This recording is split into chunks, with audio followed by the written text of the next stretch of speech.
You probably didn't realize that getting in the lending business, the private lending business, also makes you a part-time online detective. Most people aren't aware of that. We're going to break it all down right now. Welcome to the Private Lenders Podcast with your host from Hard Money Bankers, Jason Balin and Chris Haddon. This podcast is sponsored by hardmoneymastermind.com. Hey, everyone. Thanks for checking out the show. We appreciate it. If you haven't done so already, go check out our live upcoming events. We have a few this year. Just go to hardmoneymastermind.com, click on live events, schedule a time to talk to our team. All right, so let's talk about this detective conversation. This came up. You know, our team, our business partner, loan originator, underwriters at HMB have gotten pretty good at this over the years. And obviously they've learned from Jason. Jason's the black belt at it. That's why I'm going to fire some questions at it. We're going to do this podcast a little bit Q&A style of how the detail and the background that you're looking into on the borrower, on the property is, I'm guessing, a good bit more involved than most lenders realize. Yeah, I mean, listen, as running a hard money lending company and you're on the front lines and you're in essence, originator, processor, underwriter, you might be doing all of those things together. You might just be doing one aspect of that. You have to have a sales hat on, right? Because you want deals, but you also have to have, your underwriting hat on at the same time. And a good operator, good private lending operator can do both. They can be salesy and they can be, they can really understand everything that's going on and dig deep into the project and underwrite it, right? Because you can't just have one, right? You can't just be a salesperson and not care what happens. On the other side, you can't just be like, well, I have the money, I make the rules, right? You can't do that either. So you gotta, you have to play this the right way. And we've done lots of calls and podcast episodes on like scripting, how we script our loans and the process that we follow, and it really works. So make sure you go check those out if you have not already, because you have to script. If you're not following the script and you're not originating these loans the right way, you're not going to be able to do great deals. You're not going to be able to charge what you want, and you're going to have higher leverage than you want. So check that out. But I think we're going to go a little bit more in depth in this episode on like what you also have to do as an originator, making sure you know every darn thing about that property and that borrower. Yeah, I mean, definitely a good idea to review the scripting stuff. We've done that on many podcasts in the past, so go back and check that out.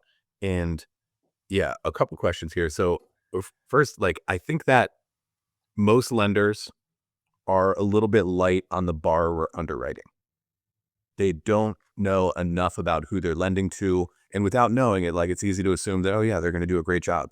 But everyone's got a lot of detail in their background, right? What they've been up to in business and life and everything else.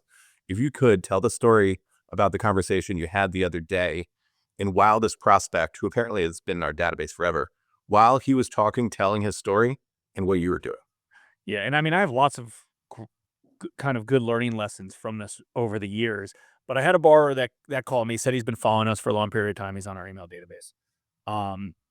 He said he was newer into flipping, but he owned some rental properties and some other stuff. He started off, and again, you have to do these calls quickly, but also efficiently, right? Like we take a lot of calls every day, right? So we don't have 30 minutes to take everyone. But if you are Googling things, you're asking the right direct questions, you can get a lot of these questions answered. So while he was kind of talking a little bit about what he was trying to do, I'm listening in one ear and then I'm in front of my computer typing in the other ear.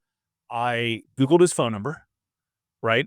I had his name, so I went into our email database to see what other information that we had from him in the past, which wasn't much.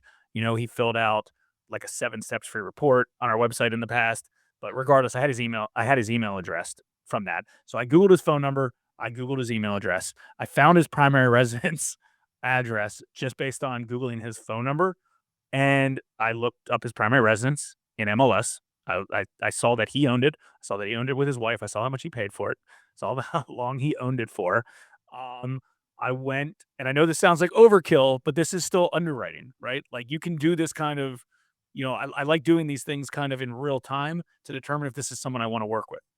right? So, let's just say I started with that. There was more stuff I did as the call went as the call went on, but like I knew where he lived, and again, like you never want to stereotype some of these things, but like typically, stronger qualified borrowers buy in nicer areas and probably live in nicer areas on some of these things, right? Sure. Like somebody that lives in, a $50,000 condo in not a great area is probably not flipping a $500,000 house in ours. So like he was in a median housing price area north of Baltimore County and one of the counties north of that area that I know. I know the county. I mean, he meets the exact mold of like. So then when I asked him what types of properties he was getting himself into, that actually matched his story, right? He was like, well, I've had some, one-off rental properties. I don't want to call myself a full-time investor, but my business partner is a builder and we're looking to, buy some stuff in these particular areas, right? And I'm like, well, what type of price points, what type of construction, what type of capital do you have available that you're looking. So as he's talking and I'm asking questions, I'm doing more and more research to see if him as a guarantor and a borrower, do I believe is the right fit for us to lend to? And do I think that he can execute on the type of project that he's currently doing? Right. So, I had his, again, Googled name, Googled phone number, Googled email. Then, I found his address. I went on public record and, through land record, and I was able to find the deed to his property, mortgages on his property to see what he had, how much he paid for it, things like that. And I was actually able, without even asking him, to reverse kind of engineer to find some of the rental properties that he had as well. And then I kind of just asked him like, "Oh, hey, by the way, where are some of the rental properties that you've owned? Like, how are you doing on those?" And he's like, "Oh, I have so and so," and I saw the information right there. I saw that he had mortgages on it, and one of them was recent, which means he has good credit because as of a year ago, he got a loan from a big bank, meaning chances are he's got good credit. Without even asking him that question, I was able to kind of get that. So if you're doing some of this due diligence in real time, some of these questions you don't really even need to go through, or I mean, you can ask them, but you don't have to go into certain detail. So the goal is being a detective and really diving in and understanding who you're borrowing, who you're lending to, and also understanding the types of collateral and the properties that you're lending to. And I know a lot of folks will say, well, I don't want to do all that heavy lifting up front, if it's not going to be a deal that I can do. Well, you might not know if it's a deal you can do unless you're doing some of this heavy lifting and unless you're asking the right questions, right? So again, I'm asking questions, and as he's talking, I'm going through some of this stuff. And if I look on my phone, and if you've heard me talk about scripting, typically I claim that you can a borrower that you pretty much can't do anything with, right? They have a property that's not an area that you lend in at this point. Maybe they don't agree to your terms. Maybe they don't have any cash to put down. Obviously you ask about cross collateral. Obviously you ask if they have a cash partner, things like that. But usually those calls only take 2 or 3 minutes. And if it's a borrower you really want to work with and you think, usually it can take 5 or 6 minutes. Well, this conversation was about the 5 or 6 minute mark. And full disclosure, he didn't have a property under contract at this point. He was also kind of an I personality type, which was a talkative person. So I had to ratchet him back a few times. We were talking over each other, but that's okay. I was researching stuff about him and his business partner as we're talking. And, again, he even said when he called me, like, I've been on your email list a long time and I've been following you guys and I'm ready to do stuff now. So it was 6, 7 minutes well spent. Let's just put it that way. Yeah, I mean, you got a lot done in 6, 7 minutes. Let me ask some more specific questions about what went on during that. Okay, so you're on land record. Um, Maryland Land Rec is a really good resource because we can really easily see needs, speed of trust. So you're taking a look at how much down payment he put on his primary residence without saying that. Everyone takes a look at that. Oh, you paid $754 and you borrowed $500. Okay, I see you. So for some of the other stuff, were you pulling land record, public record, or were you doing it through MLS to see the other properties he's owned, maybe the other properties owned by an entity you might have mentioned? Like, where are you getting some of that? So all of the above. Our MLS locally does aggregate some of the data, but it's not always perfect. Um, but yeah, I'll be on MLS, I'll be on Zillow, I'll be on public record for those particular jurisdictions, and then I'll be on land record. And keep in mind, most of the states have land records. The Maryland one's pretty easy to use, but like the reason why is because you can do it on a state database. You don't have to do it on a city or a county or jurisdictional database. So like you go to the Maryland one, and then it has a drop down for every county. And they're all different. Like some you can search by name, some you can search by address. So it depends. But like, Washington, D.C., right? Washington, D.C., it just looks different. And then in a lot of states that we do business in, you just have to do it like Virginia, I got to do it per county, right? Some areas of Pennsylvania and New Jersey are like, I think city oriented, but like Virginia is county oriented. So I have to go to every county website, and I don't have them all tagged. Usually what I do is I just Google, Fairfax County, Virginia, land records, or, recordation of deeds, stuff like that. So remember, anything that gets recorded through your loan package, right? When we do a loan package, we have, 80 pages in our loan doc set. Our deed of trust and our assignments of rents and leases is the only thing that's getting put on record. And if they're purchasing the property, then there's a deed that gets put on record as well. And you can learn so freaking much. So, you know how on refinances, you can't pay off an existing loan on a refinance if it was a purchase or if it was a primary residence loan, right? Because that's considered a consumer loan. You cannot pay that off on that. It'll be considered, even if it's an investment property, it'll be a consumer use. Well, it's a great tool to do that because I can search that up. And one of the things I look at is sometimes you can't really tell, but a lot of these jurisdictions, Because you're going to get the note, but you can get the deed of trust, and it's going to have consumer language in there. sometimes. But what it does has, it usually has a recording cover page or recording document. And on the recording document, there's tips on, where, is this going to be a primary residence? There's Maryland's pretty easy because it asks you, like, is this a primary residence or an investment property, or is this owner occupied or not owner occupied? I think that's what it says. But different jurisdictions say different things. I mean, I was just searching up one for one of our business partners in New Jersey, and I was like, send me this information and I'll take a look. And we couldn't really tell. They don't do deeds of trust up there; they do mortgages, and it was hard to tell. But we were able to pin it down. And keep in mind, if you look at a mortgage, sometimes they have what's that rider for, like a multifamily rider, like a 1 to 4 family rider. Yeah. You know what I'm talking about? Very Usually that rider, on a mortgage. Yeah. usually that's like an investment property rider that they'll state. Usually from the mortgage you can tell. If not, The new adjustable rate rider. It exactly. tells you like primary type stuff. It also, like, so the one that I looked at in New Jersey, it had the guy's name, and it had his address, and it had the property address, and his address and the property address was the same. And I'm like, yeah, this looks like this is going to be a consumer one, because he didn't have the note. He couldn't find the note because it was from years ago, but we pulled the mortgage and it had that. So you just have to do a little bit due diligence. Again, the more information you have, the better you can make that decision, right? Like, for instance, we did a loan for a borrower recently that had like in the mid 500 credit score. I didn't love it. It was a low credit score. He told me a story about his recent divorce. He got divorced, blah, blah, blah, blah. They had to sell the house. He had to deed some real estate to her. He was able to retain some of the real estate. And like, most people, I think, would just be like, okay, yeah, that makes sense. I'll take his word for it. Well, I looked on land records and I verified all that shit, right? Like I could verify it. Like I could see deed transfers and stuff. Yeah. on every single one. So like that's part of underwriting. I hate to tell you, but if you're going to be lending money, hundreds of thousands of dollars a transaction or $1 million a transaction, like you need to know what you're not only lending against, but who you're lending to. So you got to be a detective. You got to underwrite this stuff. I was looking at a deal today, and I'll give you an example. I got some information about the deal, and I had to verify a few things. And on paper, it kind of was like, oh wow, like this property's worth a lot of money. They don't need a lot of money. I want to make sure there's nothing fishy or scammy on this thing. So I pull comps, and it was owned by this entity, right?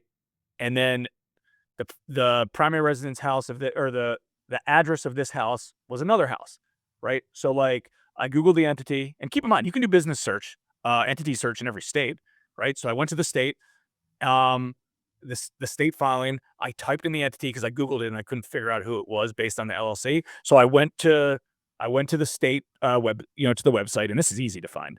And then you go to business search, and I typed in the entity on business search, and then I went in the public record filings is typically the articles of organization. Usually that's easy to find.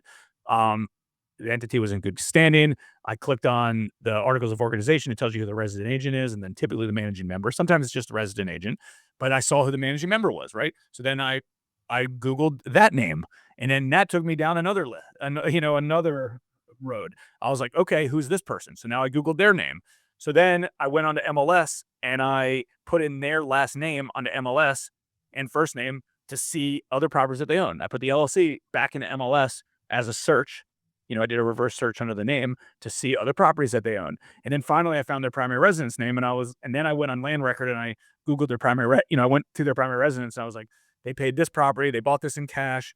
Like, just by reverse engineering some of these things, you can get really far and you can learn the story from them. And not all of this has to be done on the phone with them, right? This was a particular deal that somebody in our office, one of our partners, sent to us. And I was like, the numbers are good. I like the deal. The numbers are good, but I need to verify that this person is, I've never talked to this person on the phone yet. I need to verify that this person is legit, right? So I did the due diligence on them. So it's kind of Yeah, I mean, I think good way to do it. there's a number of takeaways here, but the first one is probably what people are thinking is that like he can go through all these sites, MLS, public record, tax record in different jurisdictions while he's on the phone with somebody. And like, okay, that's black belt stuff that we're talking about. We've been doing this 20 years almost. You don't have to do it that quick. You don't have to do it on the fly on the phone. Like you can start with a conversation, ask the right questions, and then go do your homework. Like don't think that you have to do it all. Not everybody is doing it like that. But I think another important takeaway is that you should be doing what's considered detective work as part of underwriting. Like one thing that I've found pretty wild getting to know lenders over the years we've been running the mastermind and the podcast is that some people don't distinguish one borrower from another. They're going to give them the same loan amount. Like if somebody's buying a property for 200, putting 50 into it, they're going to give the exact same loan amount to a professional home builder who's been doing it for 20 years, or a real estate agent down the street buying it, or Elon Musk. It doesn't matter if any of those three people are buying it, they're going to give them X amount. And it doesn't require any underwriting in the process to figure out who you're giving what and why. It's just not part of the process we've noticed, unfortunately, with some lenders in the game. It's like, oh, you're buying it for this, here's your loan amount. Next. like, which is dangerous. We're all responsible for this capital here that's being deployed into loans, no matter what your structure is, whether you're selling loans or funding with your own money or running a debt fund. On some level, the principals of the company are responsible. And so the amount of detective work that you do, it doesn't have to be long, doesn't have to be time consuming, it just has to be freaking smart, is going to make a big difference when it comes to defaults that you're going to be okay on, ones that you aren't, people you shouldn't lend to. I know that there are some people in the mastermind group who have gotten in the habit of running background checks. That's great. Background checks is part of the routine, and we do them case by case. Sometimes we do, most of the time we don't. And also, if you haven't taken away this one, MLS is the gold standard of underwriting in residential lending and real estate investing in general. Like we personally would not be in this business without MLS because it's too dangerous. It's too easy to lose money. There's too many things you wouldn't know. You can piece together property underwriting and other stuff from other sources. It's just a gold standard to be doing the majority of your underwriting on MLS, which means you should be lending in places where you have MLS, which is probably your home market or one that you focus on. And I kind of learned, I feel like, to be a detective, because the worst thing, if you're newer, the worst thing that could happen to you is you co-lend with a private investor and they ask you a question that you don't know the answer to. Like, that's not okay. That can't happen. You're the expert. You need to know the deals. And I remember when we were starting out, we were novice 20 years ago, and we had some older, high net worth real estate investor killers and other lenders that knew the game. And like we'd have deals and they'd be like, "Hey, well, what's this? What's up with this?" Like they'd ask us questions, and I remember being embarrassed on it. And I know people have asked you questions, and then as well some of our capital investors, and you were like, "Oh fuck, like that's not a good look that we don't know the answer to this, and we have to find that out." Because that's a learning lesson, right? Like if one of our partners, I was talking to our one partner Josh, and I asked him a few really hard questions about an hour ago, and he knew the answers to them, which I was really happy to hear that he had. It was a deal. It wasn't an area that we're going to be able to do anything in any ways. It was a little bit south of here, but they had a funeral home, and then they had this business, and they had this business, and we're going through it on the phone together, right? And he knows. He goes. I asked him a question. He's like, "I knew you were going to ask me that question." He goes, "Hold on, I did ask them. It's in my notes." Because I'll ask him because this like, I'm not just asking questions to ask questions, like, we need to know the answers to these things. Like, you need to know the answers to make a good decision on that. Like there's so many there's so many tells out there of like, "Hey, this borrower is gonna execute or this borrower is not gonna be able to execute," and it's pretty darn easy to start Googling around. And also, even if you're not doing background checks, you can go on judiciary case searches, you can go on public records, you can pull credit, you can Google. Google has Google will tell you this. Google will tell you a freaking lot. The usage is negative stuff. If there's negative stuff, it's really gonna pop out. I mean, here's the other thing. I'm Googling this stuff ahead of time anyways, just because then I get it out of the way. And you just learn so much by just Googling. You have to spend the time though. You got to take time to do it. If you're gonna like we talked about at the beginning, if you're gonna extend hundreds of thousands of dollars to somebody, don't you think you should spend a little bit extra effort? And also, the good borrowers appreciate that. If I'm like, if I'm telling borrowers, they're like, "Oh, yeah, yeah, yeah, I know that area. We did another loan out there." They're like, "Oh, yeah, you're local." Or it's like, "Hey, I'm actually pulling up comps right now. That's a big property. Like, are you sure you can get this thing done for $50,000?" They're like, "Yeah, I'm not 100%, but this." And it's like, "Hey, I was just looking at this property next door. Like, that was done by XYZ home builder. Like, that is a nice property. Like, you might want to see how much money they put into that first." Because they sold for top dollar. So you're helping them. That's what it's at. You've just got to do the heavy lifting, and you learn so much. So between all the online tools you have access to, it makes it easy. Like I'm literally on these websites all day long looking at stuff, cross-referencing things, Googling things. It's really, it's really the kind of the I don't know how to underwrite or run this business any other way. Like, there's no chance that I'm ever gonna have a capital investor again hit me up on a question that I don't know the answers to. It's just like, that's unacceptable, right? It's unacceptable to not know everything that's going on in every one of your files if you're taking on third-party capital, right? You need to know what's going on in all of these things, and it's gonna make your life so much easier, and the best part about it is after you learn how to do this quickly, you like you're gonna know which deals are gonna work out and which ones aren't. Which ones have holes in the stories, which ones don't. I mean, Chris and I can tell you which deals that we close are gonna be shaky and which deals are gonna be clean. Like, we just know from experience from doing all this and talking to this.